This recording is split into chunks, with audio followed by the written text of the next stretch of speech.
Hello, good evening. Welcome to episode 53 of the Tunnel Podcast, the greatest podcast in the world. Delighted to say I'm joined, as always, by my fellow co-host, Tom Goff. Tom, how are we doing? I'm all good, mate. I'm all good. Had a belated happy birthday. Obviously turned the big 38, was it? It was 38, wasn't it? 38, mate. Yeah, don't remind me. So, yes, mate. I'm having a couple of, like I said, I've had a couple of cheeky drinks tonight because I haven't had much opportunity, to be fair. So, making up for it a little bit. So, if there's a bit of slurring and a bit of absolute nonsense coming out of my mouth, then I apologise in advance. All right, mate. Punters know that's no different from any other week, believe me. He's getting some comfort from the old Scottish water, is it? The old whiskey, is it? Instead of his football team, because they let him drop a bourbon, I'm afraid, mate. A bit of Kentucky. Oh, Kentucky is it? Bourbon, mate. Sorry, bud. Okay.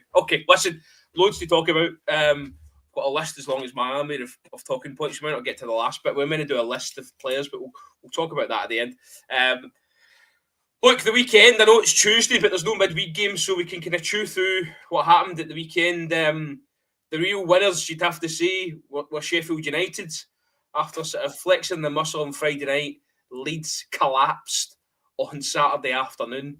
Meslier getting the spotlight on him once more. Yes, mate. Yeah, what a weekend for Chris Wilder and Sheffield United and Scott Parker and Burnley as well, mate. Both those two did what they had to do, got the 3 points against, top draw opposition, Coventry City, Bristol City, two of the most informed teams in the division, both are mounting a serious playoff push. They were both playing away from home, but yeah, I think there was probably a lot of people out there, myself included, who felt there was potential for Burnley and Sheffield United to, drop points in the automatic promotion race. But both teams,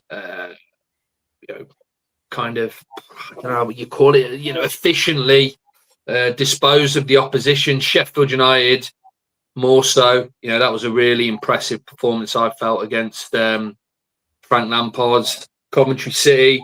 3-1 scoreline. I'll be honest with you, I think flattered Coventry a little bit. I thought Sheffield United could have won by a bigger margin. I thought they were really impressive on the night. So yeah, those two, like I said, did what they needed to do.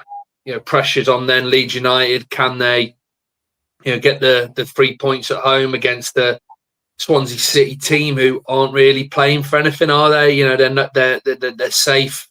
They're not going to get caught up in that kind of relegation dogfight too far away from those playoff places. I said in the pod before, and then I felt like it was a good game for Leeds to get back to winning ways, get the 3 points. Fully expected them to do so, but yeah, wasn't the case. Massive surprise, but probably what wasn't a surprise was Meslier, costing them points once again. It must be 2-3 occasions at least we've spoken about him on this pod.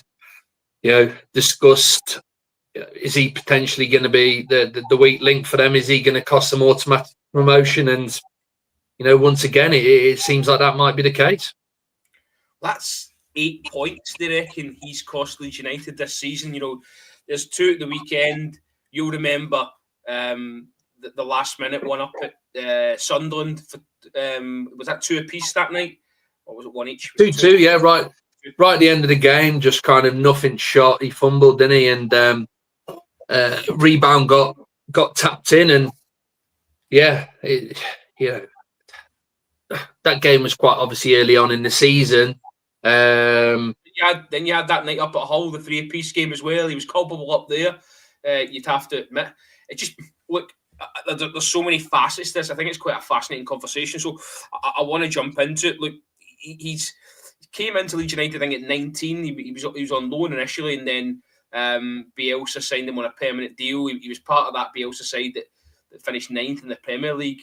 I think the only manager who didn't play him or didn't fancy him was Sam Allardyce, who wasn't really successful at Leeds United. I think he took them down, did he? But yes, he did 200 games. That was his 200 game at the weekend. Look, he seems to go from hero to zero. He saves the penalty the weekend. and then he has these culpable moments. Do you feel with Meslier it is just a concentration thing, or is that something that should have been addressed earlier? How do you put your finger on it? It's difficult, isn't it, mate? Because it seemed like he'd turned a corner, didn't it? Like you said, the game against Sunderland, the game against Hull, where his mistakes led to points being dropped, no question about it. They weren't in any danger whatsoever, really, lead to dropping points in those games until he made those mistakes.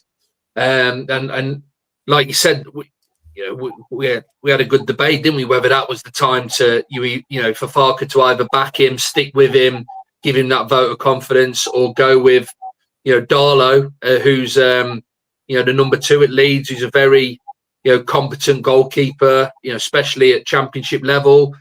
I was reading earlier, I believe he was starting for Wales in the last set of international games. So that kind of outlines the caliber of goalkeeper that Darlow is. He's no mug. So, but Farke, he stuck with him, and it did go. To be fair to Meslier, it did go a fair bit of time without him making a mistake, and we were on the pod, weren't we, discussing saying fair play to him. It looks like he's turned a corner. There's not been any mistakes of late. He put in some real solid performances as well. Made some good saves in matches.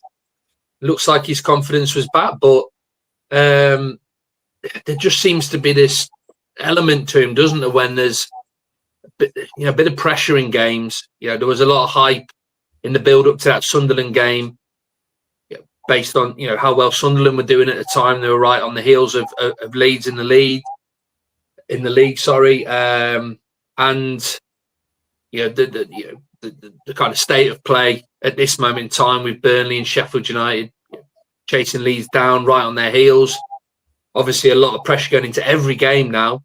It just seems like there's an element of that affects him. These errors always seem to come about in high pressure scenarios. Like you said, it was odd because obviously within the game, like you said, he saved that penalty, and you're thinking, he's going to be the hero here. But it is difficult to, it's inexcusable really, in terms of especially the first one where he fumbles that cross. There's just absolutely no pressure on him. I think that's the most concerning thing, is that sometimes there's a bit of a nudge on the goalkeeper, isn't there? There's a bit of a pressure. They'll fumble. Even still, the goalkeeper will get the finger pointed at them, because you're thinking, well, they've got to be stronger. They've got to command their area better. But his mistake at the weekend, there was just absolutely no one on him. There was no pressure whatsoever, and he's fumbled that ball, and obviously the Swansea defenders poked it in. So just on that initial mistake, because there's been a viral photo going around from that goal where it's Rothwell with his hands over his mouth, Byron with his hands on his head, Rodin is just looking at the goalkeeper. Is that what's creeping in now? That the players themselves have just lost faith in him as well? 100%, mate. And look, that similar thing happened in that game against Hull. I remember it. I remember watching the game, and after those couple of errors, similar mistakes as well. This is the thing. They're not kind of, if it was, I don't want to sound like I'm letting him off the hook here, but if we were talking about different mistakes, maybe a fumble back pass, or miscontrolled, and one from a cross, but they're all very similar mistakes in that they're crosses, not much pressure. He just can't seem to keep hold of them. Fumbles them quite easily, and then the opposition kind of takes advantage. And like you said, I remember that whole game and the reaction of the Leeds players. It was kind of damning, really, in that most teams, if their goalkeeper makes a mistake and it's uncharacteristic, they will go and offer support, won't they? They'll say, "Come on, chin up, let's get on with it. Don't worry about it. You make mistakes, part of the game. You crack on." But like you said, there's the Leeds players. They're not even disguising it now. You can tell that through their body language and how they react to these mistakes, that there's a sense that, it's I don't want to say expected, but do you know what I mean? You know what I'm trying to say? It's you can tell that they're getting frustrated. That's what I'm trying to say. You can tell that had enough. They've had enough. Yeah, that's exactly it. They've had enough. They get incredibly frustrated. None of them went up to Meslier afterwards and said to him, like, come on, chin up, let's get the ball back to the centre circle. We go again. Like I said, these things happen. Like you said, they just kind of turn around, head back towards the centre circle. No words of comfort and towards Meslier. It's like you said, it's just, it kind of, no words are needed. You can see from their reaction that they are, like you said, they've just had enough. They're incredibly frustrated by it. Good evening to Little Bits. Thanks for joining us. I don't know what part of his bits are little, but anyway, good evening to you nonetheless. Look, there was some stats released from Opta as well. They're not great reading for Ilan Meslier. I'll give you that. According to Opta, of the 27 goalkeepers that have played at least 10 games in the Championship this season, he's ranked 19th for goals prevented. Now, look, I may be kind of new to the Championship in terms of being in depth and immersing myself in it. However, that's not what you want if you're going for a title, surely. Well, look, mate, this is the best way to kind of describe the situation. And when you look at Burnley and Sheffield United, the two teams who are who are battling with Leeds for automatic promotion. All three teams have got really good defensive. All three teams have got solid defenses. They don't concede that many goals first and foremost, but in terms of clear-cut chances created by opposition teams, they all three of them limit the opposition, don't they? But then this is where the big difference is that if teams are able to get through Sheffield United or Burnley's defence, then they're coming up against Cooper and Trafford, who are incredible goalkeepers at this level. They very rarely make mistakes. Their all-round game is absolutely spot on. And this is the difference, isn't it? This is the difference when Leeds, very solid, very capable defence is breached. It's then, as an opposition attacking, you'd fancy your chances coming up against Meslier, wouldn't you? This is the difference, is that there's the Cooper and Trafford are a cut above, and it looks like there's a very good chance it's going to cost Leeds, in that automatic promotion race. And look, we don't get many things right on this podcast, let's say that. We've made some absolute howler predictions, haven't we? We keep changing our mind on who's, getting in the playoffs and who's getting relegated and who's staying up, etc., etc. But, we have kind of said a few times, haven't we, over the course of the season so far that, he is the weak link for Leeds, and it's getting proven right, isn't it? I hate kind of singling out players, and especially goalkeepers, because it is, as our good friend Connor would vouch for, it's so easy, isn't it, to point the finger and criticise. Any mistake made, most likely it's going to lead to a goal, isn't it? But I just think Leeds are such a well-rounded team, like I said, defensively, midfield, and going forward. He is really the only player in that team that's, they just can't rely on 100%, who isn't promotion. He hasn't got the credentials, to help get them into the Premier League. It's as simple as that. And it's going to be really interesting to see what Farker does now. I don't know if you've seen it. Has he come out and said that he's going to back him yet or not? I don't know. I've not seen anything yet. He did prior to this mistake, and when he made his last mistake, he said no, he was going to stick with him. There's nothing come out as of yet. I did want to kind of highlight as well, Millie is only beaten by James Beadle in terms of errors that have led to goals this season. Beadle's had 4, which is actually quite shocked me. It says in here Mellie's had 3. It feels like he's had a lot more than that. But something that I read as well, back in September, he approached the club and asked if he could insert a release clause into his contract, which obviously the 49er group rejected. Do you feel that they may have, missed the boat there? They put a £20 million asking price on him. If you're a Premier League club or a top club on the continent, but I wouldn't be paying £20 million for Elan Meslier on his performances this season. I don't. Yeah, look. Even if you take the mistakes out the equation, I don't rate him. I don't rate him as highly as quite a few others in the Championship. I don't know about yourself. I don't know what's your take on that. But I've never quite understood the hype around him. Obviously modern day goalkeepers. There's a lot of focus on distribution now, isn't there? It's not just about kind of keeping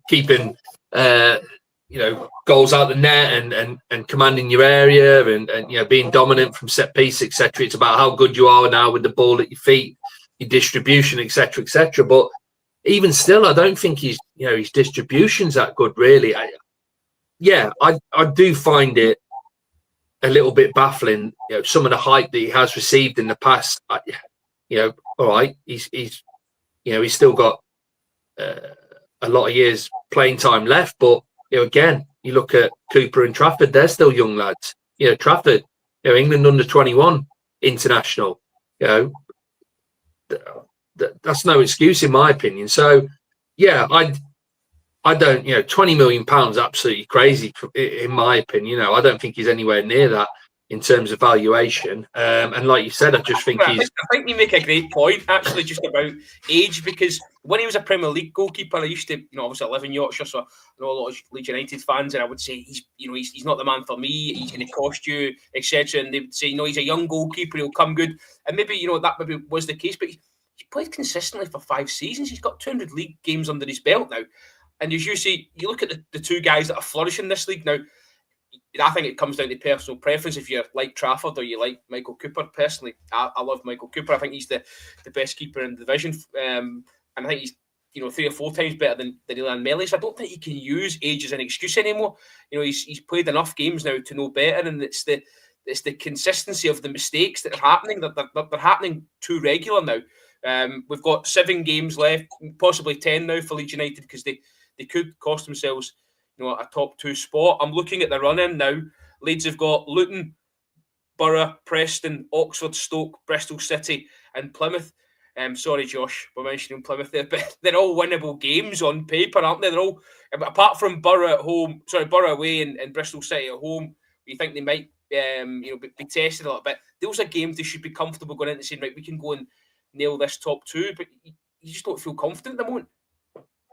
No, that's it. Look, it's now become almost an impossible kind of decision and scenario for Farke, because, like you said, I think because of the stage of the season that we find ourselves in, like you said, 7 games to go, bringing in a new number 1, bringing in Darlow to replace Meslier, I just think, there's obviously a lot of risk involved in that, isn't there? If he was to have done it early on in the season, after that Sunderland and Hull game, then there's opportunity there for Darlow to kind of find his feet, isn't there, and settle in and get up to speed with things and make that number 1 jersey his home. But with 7 games to go, like I said, there's lots of risk involved in that. But if he was to obviously persevere and stick with Meslier and give him that vote of confidence, it's just going to take one more mistake, isn't it? One more mistake, and and if that's to happen at Ellen Road as well with the home crowd there, you can just see it just turning really nasty, can't you? This is the thing.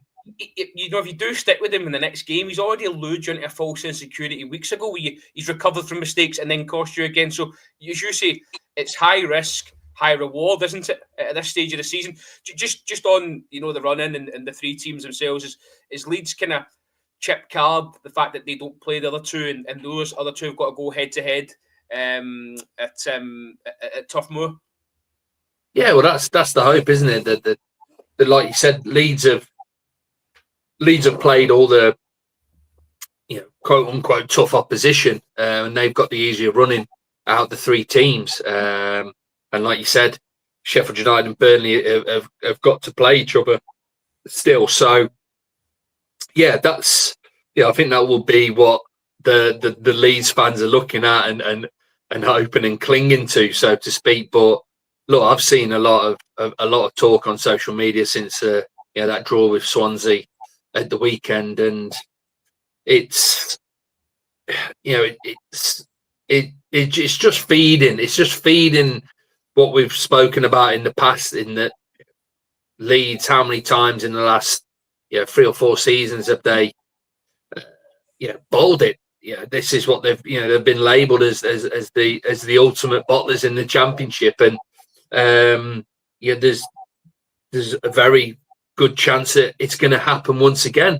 Like you said, you've only got to go back a month, haven't you, when they'd beaten Sheffield United at home, away, and we did a pod after the game, and we were, I think me more so than you, were saying that I just cannot see, this is their season. This is the season where they're not going to blow it. They're absolutely flying. No signs of them faltering, any sign of nerves, kind of loss of confidence, etc., etc. But it's happening all over again for them, and I'd be absolutely terrified if I was Leeds fan right now, because out of those 3 teams, they're the ones that are showing signs of nerves, of faltering. They're starting to concede a lot of goals all of a sudden. Like, we've obviously been discussing, mistakes are being made. The other 2 just continue to plough on, pick up 3 points. They're like well-oiled machines, Burnley and Sheffield United, at this moment in time. So, it's like you said, Farke. And look, I don't know whether I'm going to jump in here and pick up on something that you maybe got written down, but there's a lot of talk as well about Farke. Kind of, did you see he came out and said he's 100% certain that Leeds are going to be playing Premier League football next season? And I've seen a lot of Leeds fans reacting to that, saying, first and foremost, why are you saying that? Because you cannot ever be 100% certain. It's 7 games to go. They're all pretty much on identical points. I know Leeds have got a much better goal difference, but it's still 2 from those 3, isn't it? Only 2 from those 3. So why is he coming out and saying that? They're also saying, he never comes out and says anything like that. He's always very kind of calm and collected. Doesn't panic. He says what needs to be said. They've said this is just completely unlike him, and that that in itself is worrying, because it almost seems like he's kind of starting to unravel slightly. The pressure is starting to kind of find its way in. So look, this is the thing. Like you touched on, mate. Leeds have got the easier of the running out of those 3 teams. So that's their hope. But again, I was just looking at who they've got up next. Luton Town away. Luton Town ground out another 3 points. Massive 3 points for them. They're back in the fight to stay in the division at home. That's a tough game. Tough game, isn't it? So yeah, it's going to be fascinating, mate, to see, first and foremost, if Farke makes that call, which I personally feel like he needs to. I don't know about you.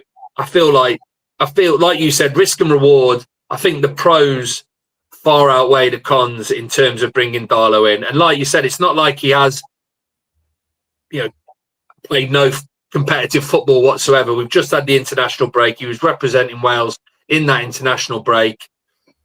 There should be, an element of sharpness to him. He should be able to come in and get up to speed quickly. You would have thought so. Yeah, but I don't think he'll do it. I honestly do think that he will stick with him, and yeah, the pressure is well and truly on Meslier then, because there's just no. Yeah, one more mistake, then it's just he's to the gallows, isn't it? It's the Leeds fans are just going to absolutely demand that he's removed and that someone else is brought in to replace him. As you say, there'll be no hiding place. Just on Darlow, I think that the point I would make to Farke, if I could, was that if you bring Darlow in, it might just refocus the group. They might not have, the defenders could be kind of in the back of their mind thinking, Meslier is going to do this, Meslier is going to do that, and it might just take that edge of concentration off their game. So I think that might just refocus them when you bring in Darlow. As you say, it's not a massive gamble. He's an international goalkeeper. He's just played in a couple of great results for Wales. I don't think they've lost a game under Craig Bellamy yet. So, interesting watch. We'll keep our eyes on that. Look, another massive news coming out of Yorkshire was last night. Sheffield Wednesday players and other non-playing members of staff at the football club have not been paid. Now, this isn't the first time this has happened, Tom. I'll read you a short statement from the club. Sheffield Wednesday can confirm a temporary issue with the payment of players' salaries for the month of March. This has occurred as a result of significant sums of money owed to the chairman's businesses, which has in turn impacted on the club's immediate cash flow. The chairman is working hard to resolve this situation at the earliest possible opportunity, and in the meantime, thanks everyone for their patience and understanding. So basically, Dujon Sanchiri's other businesses are not pulling in any cash flow, which means he's not paying his players at Hillsborough. Bizarre. It's the canned tuna, isn't it? I didn't know this, but that's his. That's the business. It's they're one of the biggest, if not the biggest, producer of canned tuna in the world. Oh, here you go. I'm reading it. Yeah, whose family controlled a Thai union group, the world's largest producer of canned tuna. There you go. There we go. Well, he needs to get these fishing boats out and get more tuna on the go, doesn't he? And get these players paid. But yeah, mate, look, it's no surprise, is it? Are you even in the slightest surprised that this has happened? Like, I think the only surprise is that there's a team in the championship, that high up the pyramid that are operating as shoddy as Sheffield Wednesday are. But with all the history associated to him, Sheffield Wednesday, since he came in under his ownership, it's no surprise, is it really? And I think the draw with Cardiff at the weekend pretty much killed Sheffield Wednesday's hopes of, slim hopes of sneaking a playoff spot, didn't it? And then, that then to be followed up with the news that, the players haven't been paid, loads of the staff haven't been paid either. Like little bits just said there, it's an absolute disaster. And it just, Danny Roll, surely his agent's already out there, scoping out teams for next season, a new team for him to take over, because there's just absolutely no way anyone is going to be able to progress Sheffield Wednesday, take Sheffield Wednesday forward with him in charge. It's as simple as that, isn't it? We again, talking about predictions and how many we've got wrong and how many we've got right. We called this, didn't we, in January when Sheffield Wednesday were sitting quite pretty well and truly in that playoff mix, and we both said that the only person that's going to scupper this is the owner, Chansiri.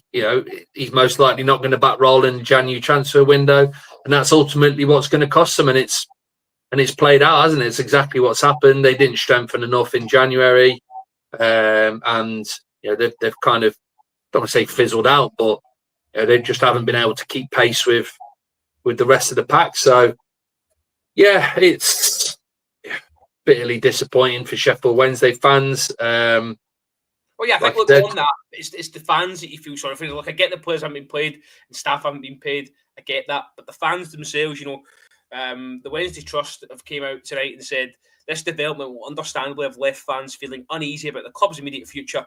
Fans were already saying enough is enough.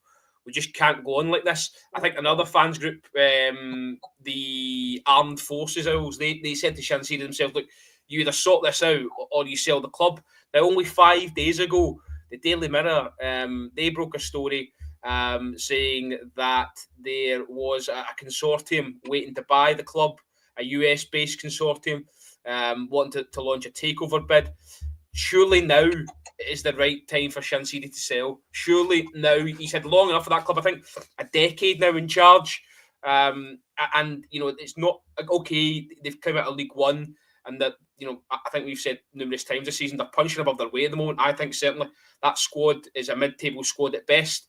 And they used to be in the playoff talk right up until this weekend, the end of March, beginning of April.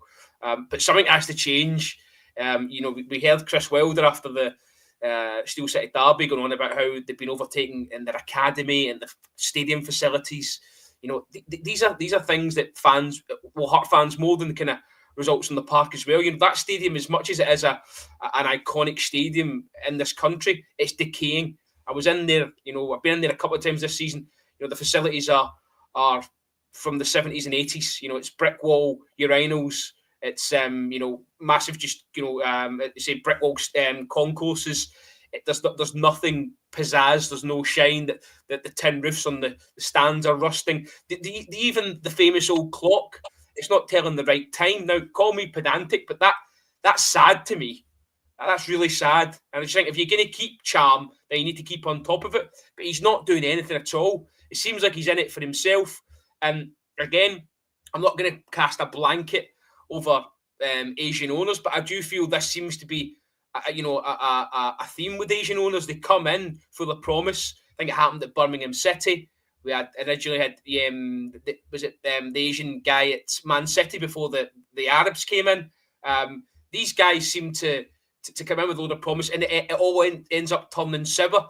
And now, if there is a US consortium out there willing to talk to Mr. Shanzidi, he should be getting them round the table, and he should be doing it before the end of the season, because not only is he going to lose, he's already lost the fan base. Let's make that clear. But he's going to lose the only asset that football club has, Danny Rowe.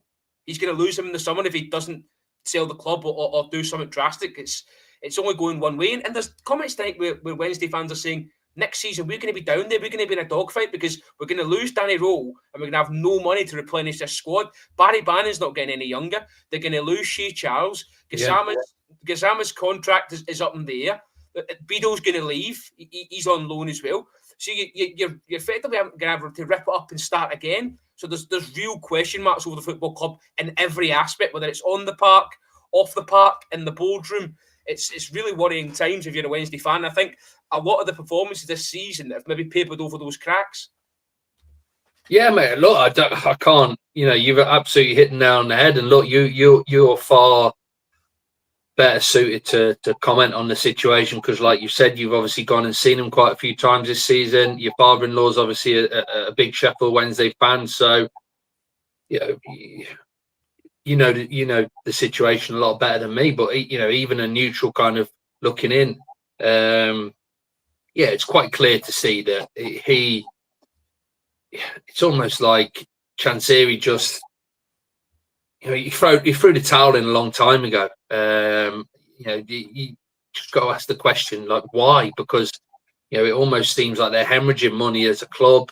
So why isn't he trying to proactively sell the club to someone that could, like you said, come in and just inject some money, but, some positivity and some hope and,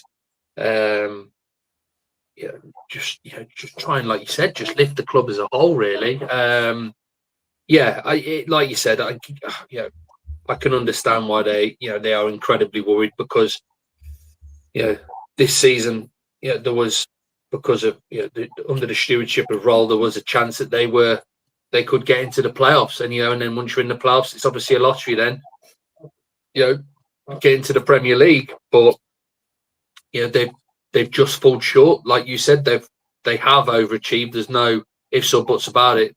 You look at their squad in comparison to the teams that sit above them. There is a big difference there. So they've definitely overachieved under Danny Roll. But yeah, massive change in the summer. Like you said, there's loan players who've been performing well this season who are going to be going back to their parent clubs. Like I've said on 2 or 3 occasions now, I can't. The only way I can see is, like you said, the only way I can see Danny Roll remaining at the club is if they were to get new ownership. There was a big promise there that they were going to back him, invest some serious money for him to strengthen the squad and turn them into a real force in the Championship. That's the only way that they're keeping hold of Danny Roll this summer. And but you know what? Yeah. I don't think that will bother Chansiri one bit, because you'll get a large bit of compensation for the German. And he'll just go and hire another manager, and I don't think it matters too much to him. I feel like why is he? Do you know what I mean? Why is he? What's he getting out of it though? This is what I can't understand. Because it seems to me that it's either for clout or he's actually enjoying all of this. Yeah, he's actually, you saw the clips from the fans forum, and I know, like, at times it's, if you're an outsider, it's comical because you just can't believe it's happening. It's like a Blackadder scene at times. It's just, as you say, it's comical. However, the harsh reality of this is now there's guys on wages that you and I, just normal working blokes that are football club, men and women, I should say, whether in the canteen, the club shop, who have also not been paid. Now, I don't want to turn this into, politics show, but we're in a cost of living crisis. Energy prices just went up today for everyone. And if you're living paycheck to paycheck and you've not been paid, then, albeit, that Barry Bannon's not been paid his 20 grand or whatever it is, that's all well and good, but it's the guys on the bottom run. And that's it's just not acceptable. It's not acceptable. And as much as we spoke last week about the EFL coming in and doing more for fans in terms of ticket prices and stuff, they need to come in here. This isn't the first time. If it's the first time, then fair enough. But if this is happening time and time again, come in and put some sanctions on him where he's got to sell the club in so many days, like you've just done to Reading. Reading have been told they've got to sell the club by the 6th of April? It's coming close, and it's this week. It's always you're right, mate. Absolutely spot on. Nothing you've said there is wrong, but it's always too little, too late with the EFL. Like you said, they always seem to, step in when it's too late. Action is needed a lot earlier. Like you said, they've had embargoes put on them, haven't they? Registration embargo last season. They've been hit with plenty already. Since Chansiri took over the club. So it's not like the warning isn't there for him, is it? They know that this guy, isn't the best person to be, the owner of a club, playing in the Championship. It's as simple as that. But yeah, look, that we could do a whole podcast on, the EFL and what they should and shouldn't be doing and what they don't do enough of in terms of, these supposed. These tests, these fit for ownership tests that they implement. Well, what the bloody hell do those tests consist of? Because, like you said, you've got this going on at Sheffield Wednesday. You like the whole situation going on at Reading. The clock is ticking, isn't it, with Reading? They haven't got long left to talk. Their fans are absolutely terrified. They're not going to have a club to support. That's how bad the situation's got there. So. Yeah, I know. That's probably the biggest fear Sheffield Wednesday fans have at this moment in time is that we're talking about them missing out on the playoffs, etc. They're just worried that it's gonna snowball and that they're going to end up in a similar situation to Reading, and there's going to be a real risk of not having a club whatsoever. So, yeah, it's time for him to sell up. It was time for him to sell up a long time ago, mate. No doubt about that. But. Yeah, whether that happens or not, like you said, I do agree with you to an extent in that he almost seems to be getting some sort of weird kick out of, winding up the Sheffield Wednesday fan base. He does seem a very odd character, and yeah, it's almost an element of kind of cut your nose off to spite your face with him, isn't there? It is a very odd situation. a little bit saying here, who needs actions when we have words? But I don't know if the Sheffield Wednesday fans will agree, because I think they've done enough talking. I think it is time for action. They've got how many home games? They've got 4 home games left. They've got Hull on Saturday, Oxford on the 12th of April, and then it's that Easter Monday game against Borough, and then they finish up at home to Portsmouth.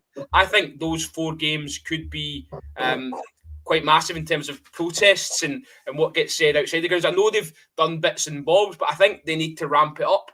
I think more needs to be done now, because they're running out of time. And if this is going to carry on, as I say, it's almost like this season's kind of ghosted them through it, and they could turn a blind eye to it. That things have been good. There's been talk about maybe going up. But if they don't go up, the other flip side of that is how drastic it could be next season. Worst case scenario, lose your manager, lose your best players, don't reinvest, and you're still stuck with this, I'm not going to be scared to say it, dreadful owner of a football club who hasn't progressed you at all in the time he's been there. And if anything, he's just kept you kind of bubbling along. But look, I've said enough on that. I'm not going to say any more. We'll keep an eye on it. I do think, as I say, Wednesday are only 5 points off the playoffs, but this sort of stuff doesn't help in terms of galvanising and focusing a group of players on a football park. No, it's the worst possible thing, isn't it? You rock up to, like you said, they've got a game against Hull at the weekend, and they're thinking, when are we getting paid? That's all they'll be saying to each other in the canteen, when they're putting the boots on, when they're coming back in. Have we been paid exactly. yet? Have we been paid? All the focus should be on, like you said, the next game plan, opposition, right mindset, etc., the obvious stuff. But like you said, all they're going to be thinking about, all they're going to be talking about as a group is what the hell's going on behind the scenes when we're getting paid. Simple as that. That will be all that they're thinking about, all they're talking about, all they're discussing. So yeah, the absolute worst possible preparation for the remaining running. Absolutely. Listen, what I say, we'll keep across that story and revisit it come the weekend if there's been any developments. So look, I wanted to bring up the playoffs, because I don't think there was any real kind of winners at the weekend. What you've mentioned earlier on, Coventry lost, Bristol City lost, the Albion lost down at Norwich. My kind of summing up of it was the only real winners were maybe Middlesbrough, who kind of have gone up in level with yourselves in Bristol City. Real strange weekend for the playoffs, actually, because usually there's kind of movers and shakers, but everyone seemed to kind of not make any ground apart from Borough. I know Norwich obviously get 3 points as well, puts them kind of 5 points outside. Watford got that point at home to Plymouth as well. But I think in terms of the grand scheme of things, it puts Borough right back into the conversation, who you actually said last week were definitely in the conversation anyway. Yes, mate. Yeah, I said to you, didn't I? I just felt that obviously Coventry, Bristol, ourselves had really tricky games away from home. Borough were the only ones. They had a home game against Oxford. Oxford, again, are probably in that bracket of they've probably got enough points to consider themselves relatively safe from getting caught up in that relegation dogfight. So they probably had the best game on paper. Obviously, Watford had Plymouth, who were scrapping for their life at home, and Sunderland played Millwall, didn't they? Millwall had to travel to the Stadium of Light, which is obviously a tough game. So, yeah, absolutely fantastic weekend if you were a Borough fan, because they obviously got the job done, got the 3 points, and everyone else dropped points. And like I said to you beforehand, I just felt that you can't write Borough off yet. I felt like they picked up a little bit before the international break. They've got a good run of fixtures. Yes, they have been incredibly inconsistent over the course of the season, but everyone knows that they have the ability, they have the players to beat anyone at this level on their day, and if they can put a bit of a run together, then there's absolutely no reason why they can't get into the playoffs. And I think I said to you, didn't I? I feel like them chasing would suit them more mentally than them being in the playoffs and everyone chasing them and expecting them to kind of keep that playoff spot, keep the distance between them and the chasing pack. I feel like sometimes when the pressure's off and you're trying to catch someone up, it can benefit a team in a weird way. So fantastic weekend for them. Yeah, I'm surprised. I am surprised that there wasn't any shocks. Coventry, Bristol, like I touched on at the start of the video, both in terrific form. But I know Burnley only beat Bristol by the one goal, but I kind of watched the extended highlights and Burnley should have won by more, to be honest with you. Bristol didn't really threaten very much. And Sheffield United beat Coventry comprehensively. So, yeah, it's pressure, mate. It's pressure. This is what it does, isn't it? And this is fascinating. It's fascinating how much of an impact pressure can have on teams and players. I don't care what anyone says. It is a massive, massive factor, isn't it? And it's going to come down to who can hold their nerves now, who can kind of rein in that pressure, the nerves, and string enough wins and get enough points on the board to nail down one of those spots again. Like it's so tight. Yeah, with Coventry and Bristol losing now, who's going to take those two spots? It is still just incredibly difficult to predict who's going to nail them. So yeah, it's just bonkers, mate. I'm trying to think back as the thing that's crazy for me is I was looking at how bad a run Middlesbrough on before the last couple of results before the international break. I think they lost something like 4 or 5 on the bounce. Yeah, they went on a real poor run, yet they still somehow find themselves in the mix. I think, we've discussed a couple of times, haven't we, in terms of quality? This season, is there a difference in terms of the quality in comparison to last season? And we were kind of quite defensive at earlier on in the season, weren't we? That it's just talk and that there wasn't really any kind of valid way you can support that claim. But I don't know, the longer the season's gone on, that the fact that some of these teams who are kind of chasing these playoff spots have had such poor runs, yet have still managed to kind of remain in and around those places. I am starting to lean more towards the belief that there might be some truth to that, if you know what I mean. And again, I look at ourselves and think, in comparison to where we were last season and how we were performing last season and the teams we were coming up against last season, I do feel that we were probably a stronger team, at this stage last season than now. And, we were in better form going into the last few games of the season and getting one of those playoff spots. So, yeah, it's crazy, mate. Absolutely crazy. Like you said, each weekend there's a shock, there's a surprise.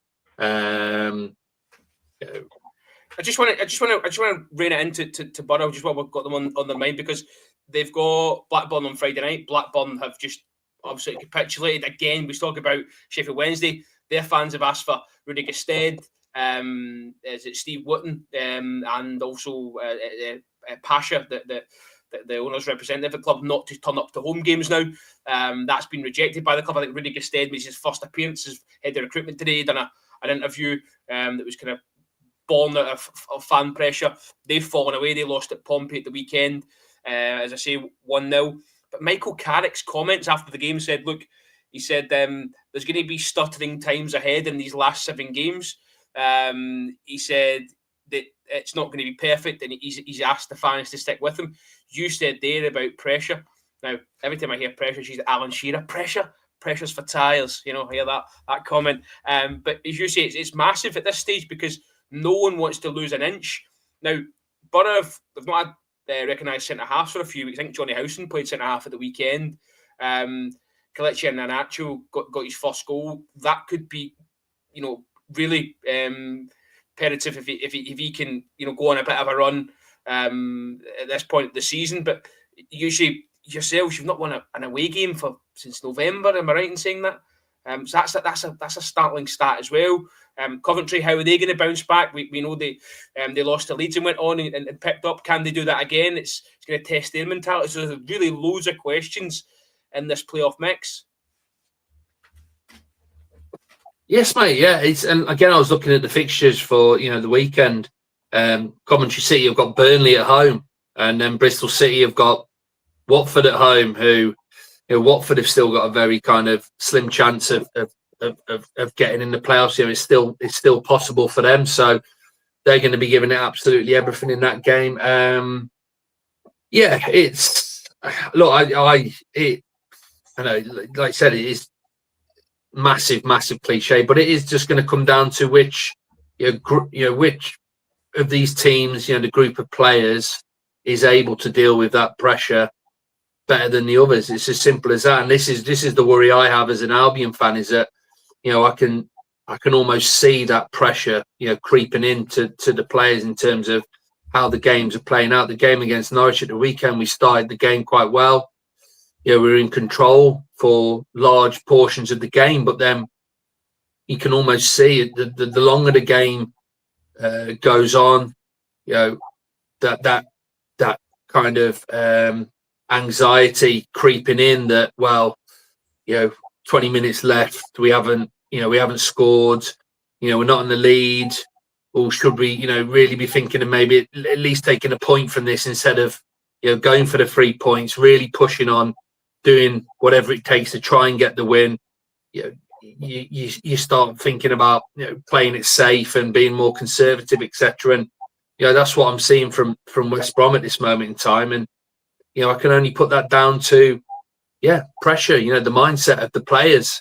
That won't be the instruction. That won't be the instruction coming from management. The management won't be saying, oh, okay, well, we've given it a go for 70 minutes. Let's take our foot off the gas now. Let's just become more defensive and not stick to the game plan. And like I said, take the foot off the gas and just be really cautious. Lots of sideways passes and not take any risks, etc. That is when it does come down to the players on the pitch, individuals having that mentality, that mindset. That is the difference, between winners and between losers, as simple as that. And that's ultimately what will happen come the end of the season. And Carrick's right. He's right. It's not going to be pretty. There's going to be a lot of scrappy wins. There's going to be a lot of frustrations amongst all those fans, because I think all those teams are very similar in that I feel like they're all, not just in terms of points, but I feel in terms of how their teams are performing. And like you said, that mentality, that mindset, and all of a sudden they've got this kind of monkey on their back saying, well, you've got a chance of getting in the playoffs now. The pressure's on. The fans are expecting this, etc., etc. It's all about who can kind of overcome that and get the job done. But this is the thing. I can't. There's just no one in that bunch of teams that you can 100% say, I think they're it. I think Coventry. Look, I think that's probably being a bit harsh to Coventry. I think Coventry are probably the one team I feel out of that bunch who have got a good mindset at the minute. They're in a good place. They're all full of confidence. I don't think that defeat to Sheffield United last weekend will do them too much harm, in that Sheffield United at Bramall Lane, it's a real daunting place to go. Anyone could be beaten, convincingly by them, can't it? I don't think it's going to hit them too much in terms of, confidence levels, etc. I think they are still going to be well up for it. I really fancy them to get something against Burnley at the weekend. I honestly do. I think, back at their ground. It's a massive shout. Back at their ground. On a 27-game run, unbeaten. Yeah, well, I don't know what it is. I just think they are fearless. And, even in that game against Sheffield United, look, Sheffield United were deserved winners. They could have scored more than the 3, but there were times when Coventry City were playing well and they were causing them problems.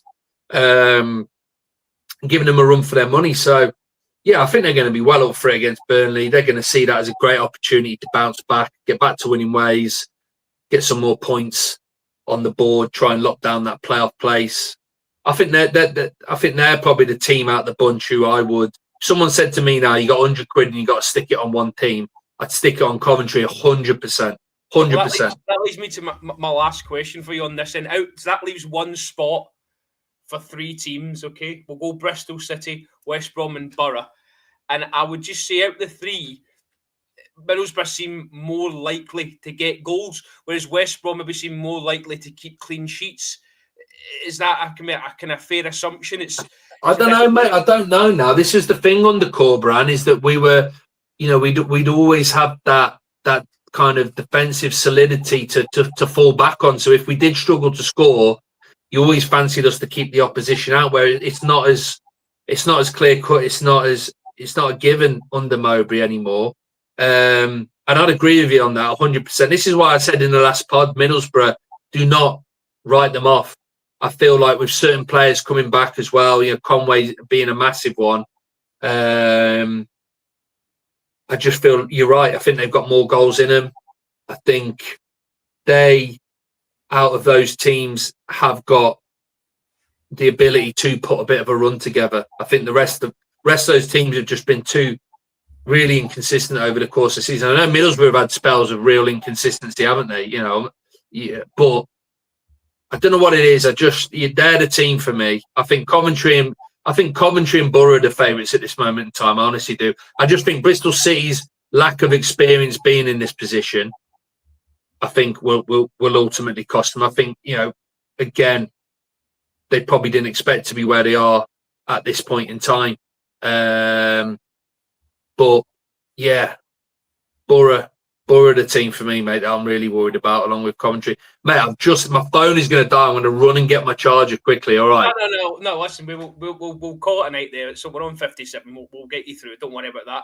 I think that's plenty. We'll come in again before the weekend and go through the weekend. So, listen, the guys that have joined us, thanks for joining us, for getting involved as well. We appreciate that. If you've enjoyed it, as I say, give us a like, give us a comment on the video. We'll see you again before the weekend. There's one midweek game. Derby, we've got Preston for that rearranged game because Preston obviously playing the Cup. So we'll talk about that on Thursday or Friday night. But yeah, thanks for joining us. We'll see you again before the weekend. Cheers.